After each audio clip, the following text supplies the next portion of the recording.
If you treat me good, I treat you good. If you are angry, I'm going to fight back, right? It's just not the way to do business, but it's bigger than that. Originating from deep inside the Rocky Mountains, transported through the power of the internet, and arriving inside your tiny earbuds. It's the Appraiser Coach Podcast, helping appraisers increase their efficiency, quality, and make more money. Here's the guy who makes it his life's mission to create value for real estate appraisers nationwide. Your host and the Appraiser Coach, Dustin Harris. My friends, welcome to the 997th episode of the Appraiser Coach Podcast. I am so happy that in a very short period of time, I will be sharing with you the 1000th milestone, the 1000th episode of this podcast. And I have a guest on the 1000th episode that will blow your mind. I do not hesitate. I do not think that is hyperbole. I do not think I am blowing it out of proportion. I promise you, you will be shocked and surprised who I was able to get on the 1000th episode. It's already recorded. It's already in the bag. I'm just holding it for another week and a half, like 10 days from now. I cannot wait. It will drop on the 15th of this month, and I am super excited. So join me, please, in about 10 days on the 15th of October when I share with you the 1000th episode of the Appraiser Coach Podcast. Speaking of which, I have had sponsors from the beginning. Folks, we're talking almost a decade of episodes of the Appraiser Coach Podcast, and from the beginning, Alamode has been there. Alamode.com or 800 Alamode, and of course, OREP Insurance, OREP.org. Boy, you would think after a decade I could spell it. OREP.org. All right, folks. I want to share with you, I'm going to set this up because the idea for the episode today came from a good friend of mine. And I shared with you a couple of weeks ago about an experience that I had. In fact, it might have been just like a week ago, right? So I shared with you an experience that I have had with a fully autonomous Tesla, okay, that was just fun. So I had an opportunity to drive, or ride is probably a better phrase here, to ride in a Tesla that was fully self-driving. And it was about 3.5 miles, but it was through the heart of Idaho Falls, from one side of the town to another. Now, we're not a huge city. I mean, 70,000 people, but I mean, we're talking construction, we're talking, turn lights, we're talking, heavy traffic and dual lanes and you name it, right? And the individual that I was with did not touch the brake, the accelerator, or the steering wheel the entire time. It took me from my office to the place that we were going to eat. And it was just fun. It was a kick, right? Now, that's beside the point, but it sets up the episode today because while we were at lunch, he and I had lunch at a local Mexican restaurant, and over chips and salsa, we had an interesting conversation. One of the things that I shared with him is something that I have shared with you on this program before, and that is, for some reason, I have taken an interest in kind of observing customer service, both as a participant, but just kind of looking at the monkeys in the zoo. It's interesting to me to watch and just see the interaction that businesses have with their clients and their customers, okay? And I apply that as a coach, of course, to appraisal businesses and those individuals that I'm coaching, but it's just kind of a hobby of mine. It always has been. I've always been interested. I don't usually get upset and angry if I'm not treated well by a business. It is more of a curiosity to me than anything else. But I do find it very curious, the different interactions that I have. I've had a mentor, by the way, for over 10 years, an individual who we have shared many a meal together, gone to many things, business type things. And he and I have had this same interest for years. We constantly have this conversation and say, well, that was interesting. I'll give you an example. He and I went to a movie together once. And we got to the counter and, we ordered whatever the tickets and the popcorn, blah, blah, blah. And the individual at the other side of the counter says, your damage is $22.50, whatever it is, right?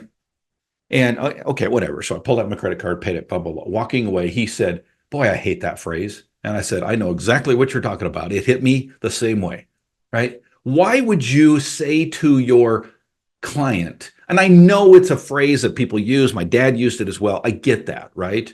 Right. Especially if you're on the client side, what's my damage, right? I get it. I understand what they're saying. But as a business, what you're doing is sending the hidden message that what they're buying is poor quality. What they're buying is a negative. What they're buying is not the value that they're putting into it. When you say your damage is, right, what you're saying is this is going to hurt. Right now, again, that's maybe just me, and maybe I'm being silly, but I'm giving you an example of the observations that I make on a pretty regular basis. So back to the chips and salsa and my good friend. His name is Justin. I'll give you that much. Okay. So Justin and I are having a really good conversation, and out of the blue, and I don't even remember now what it was, he said, that was interesting. And I said, what's that? And he goes, just the way the server said that. And I said, yeah, I found that interesting as well. And we had a conversation about that. And that led into a bigger conversation about customer service and what it means to have good customer service and what it means to deal with difficult clients. And he shared with me something that I think was absolutely brilliant. Now, to be fair, he said that he got this from X. So X, formerly known as Twitter. He's a big Twitter fan. He's a big Elon fan. I mean, he's driving in a Tesla or riding in a Tesla. Anyway, long story short, he had read something that morning or maybe the day before on X that he thought was very interesting. Now, I reached out to him to get the link. He couldn't find it. It doesn't matter. The principle and the lesson was taught very well to me over chips and salsa, and I want to share that message with you as well because I think it is absolutely brilliant and will change the way that you interact with people, whether you be on the business side or the client side. Speaking of client side, you need to be a client of a la mode. If you're not, folks, I don't care what you're using. I am a huge fan, right, of the great softwares out there, right? Softwares, is that a proper term? There's a lot of software out there for report writing, folks, and it is great. And I've used it. It's not just I'm not giving a pat on the head to people like Jeff Bradford who makes a great product, right? And others, they are great products. A la mode still leads the pack. Why? Because of the built-in tools that I personally use, the mobile, the side-by-side view, the smart adjust. I could go on and on and on, folks. You're going to pay a little bit more, right? If you're not looking to pay and get the top, there's other choices out there.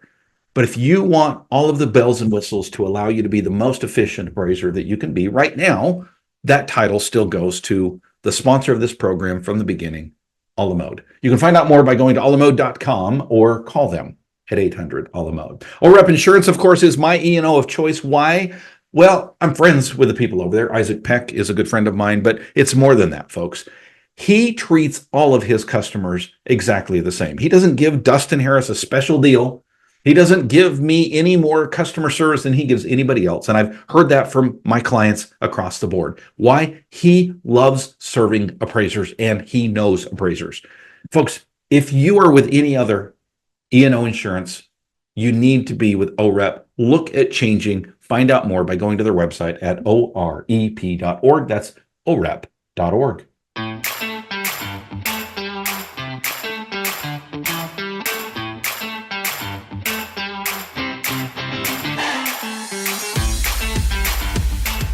All right. Welcome back to the program. Dustin Harris hanging out in the podcast chair. You can see the top of my head if you are on YouTube, and a little bit of a 5 o'clock shadow. My wife's out of town, so I'm growing out the fuzz a little bit right now. I want to share with you the lesson that I was taught at lunch the other day that I think is a powerful lesson. Okay, and I'm going to call it the lesson of how you can control customers' reaction to you. Okay, so often we go into our interactions with this defensive attitude, meaning if you treat me good, I treat you good. If you are angry, I'm going to fight back. right? It's just not the way to do business, but it's bigger than that. The way that my friend Justin explained it to me, and the way that I'll explain it to you, is a similar analogy to what my dad used to explain to me when I was a kid. And it had nothing to do with customer service when my dad said it, but it was the two ends of the stick phrase. He used to say, son, you pick up one end of the stick, you pick up the other. Now, as a kid, that never made sense to me because I thought, well, you can pick up one end of the stick and leave the other end on the ground.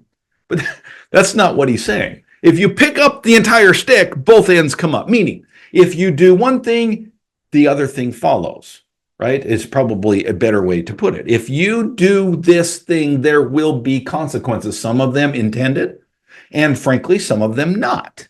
And you need to be aware that when you make a decision, often that leads, right, to other things that will occur because of the decision. And you've got to take ownership of that. Okay. Now, when it comes to customer service, it is no different. The way Justin explained it to me, and I hope I can do justice, because the way he did it to me was mind-blowing. It really was.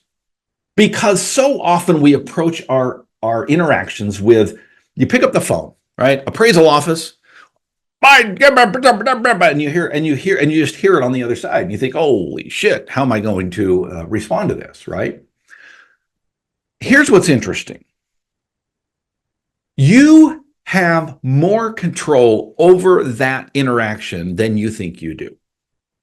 Okay, so let me explain it the way Justin did to me. If you think of an interaction as the stick, okay, and let's say that one side of that stick is negative and the other side is positive, okay?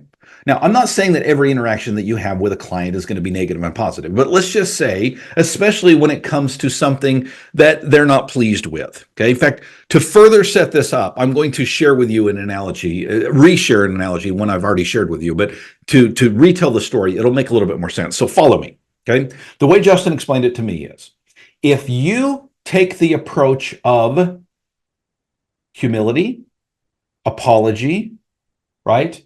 The backseat, if you will, then most likely that is going to calm that other side. Now, again, I know that's still a little bit fuzzy, and I'll tell an analogy here in just a second that'll clear it up. But the point is this.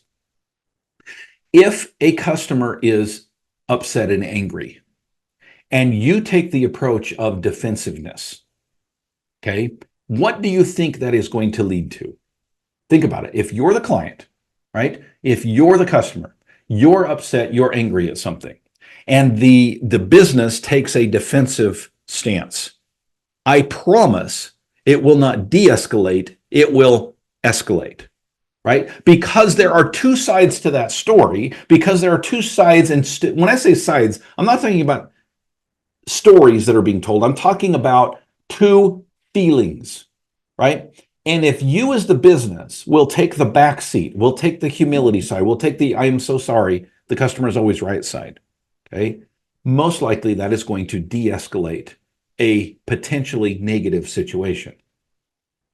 The question is, which side are you going to take? Now, if you take the opposite of this is true as well, right? If you take the defensive situation, what do you think that's going to do on the other side? So let me give you an example. One I shared a couple of weeks ago when my son and I had a meal near a cabin that I own as a rental. And just to jog your memory, this was a new restaurant I've never been to, but I wanted to have a good experience. I walked in there wanting to have a good experience because my guests that stay at my cabin are always looking for recommendations. And I'm like, this is in walking distance of my cabin. I would love to have a good experience. So I can say, hey, go to this business, go to this restaurant. They're awesome. They'll treat you well. Long story short, it was not a good experience. And in fact, I think the name of the episode was, does the apology match the offense? And in this case, I didn't feel it did. I felt like we were wronged as customers. And I know that's a strong word, but let's just say it was not a positive experience. And their apology, right, was not an apology at all. Never were the words, I'm sorry, said. Now, they did pay for my son's meal, okay? But let's put it this way. I will never send anyone back to that restaurant, myself included, right? Because the apology did not match what I felt was the offense. Now, taking what I said about the stick, or what Justin taught me about the stick, Think through this for just a moment. In that situation, I had been wronged, right? Or at least I had felt wronged. As a client, as a customer, I had felt like I was paying money to be at an establishment. I was ignored when we walked through the door. We sat for 10 minutes before the drink menu was presented. Our food was late. It was soggy. Had to get sent back. It was another 20-minute wait to get it back. I was ignored. She walked past our table 100 times and didn't say anything to us. I mean, it was not a good experience, right? Inside, my blood is boiling. Inside, I'm like, gosh, dang it. I wanted to have a good experience here. And I was getting angry. Now, I didn't express that anger, to be fair, right? I understand how difficult a server's job can be. I do. But I was frustrated. Inside, my blood was boiling a bit. If she had taken the response, I am so sorry, guys. I totally see you there. I know I've walked past your table 5 times and not said anything. I know your food is not right. Can we make it better? Can I pay for your son's meal? That would have been a completely different experience, and I absolutely would go back. Do you see the analogy on the both sides of the stick? Folks, when you as a business take a defensive approach, and I've seen this before, right? I'll come to the counter and not even in an angry way, just say, hey, I want to make you aware, this occurred. Okay. Let me actually give you another example. I told you I'm in a mastermind here in Idaho Falls, and we meet on a monthly basis. And I would consider myself friends, at least associates, but friends with every member in there. There's about a dozen, okay, about a dozen business owners. None of them are appraisers. There's one realtor, but everybody else owns different things, okay? One of the individual owns, and I'm not going to call this person out, but one of the individuals owns a business that is a normal business. Okay, when I say that, I mean this is something that it's a service business that you have done regularly. Okay, I'll give you that much. And to help support my friend, I normally go to another business, but why not? I'll support you. I'll come. And I did. I came, and it was a miserable experience. The customer service was horrible. It was very similar to what I just described previously with my son and I at the restaurant. Okay, it was just not a good experience. Now, I didn't say anything when I was there. I just went through and casually observed. But because my friend, business owner, is my friend, and we're in a mastermind together, I pulled him aside next time I was at the mastermind and said, hey, buddy, you should be aware as business owner to business owner, right? He was not there, by the way. I didn't interact with him. This was his employees, okay? And I said, I think you should be aware of the situation. I'm not complaining. I don't expect anything from you. I just wanted you to be aware as a quote unquote secret shopper, maybe some things that you could improve. And as I told him the things that I felt were needing improvement, his answer and his response was not, thank you so much. This is going to help so much. I'm so grateful you told me all these things. I'm going to get right on improving these things. No, it was defensiveness. It was justification. Well, that happened probably because of this. Oh, they were probably having a bad day. Oh, yeah. Never was there an apology. I wasn't expecting an apology, right? But never was there a willingness to be taught. He responded with defensiveness. Okay, now let's bring all of this home. A whole lot of talking. What's the point, Dustin? The point is this. Whether you're on the client side or the business side, there are two ends of that stick. And the way that you respond will be the way that the story is told. So here's the point. If you see that you as a business have done something that probably, even if you're in the right? Even if you legally, ethically, morally did the right thing, but could be perceived differently by your client, take the humility approach. Take the approach of, I understand why this looks this way. I would feel the same way if I were you. Be empathetic and apologize and explain and educate and apologize. If you do so, you will find that you have return customers because nobody expects you to be perfect, but they do expect you to serve. Thank you for joining me today, folks. Can't wait. Like I said, in about 10 days, I've got a special guest for my 1000th episode of the Appraiser Coach Podcast. Can't wait. Go create some value. You've been listening to the Appraiser Coach podcast with Dustin Harris. If you like what you hear, please give us a 5-star rating and post a short review on iTunes. For more in-depth insider information on how you can make more money as a real estate appraiser, visit theappraisercoach.com and sign up for the All-Star team today. Thanks for joining us. And now, get out there and create some value.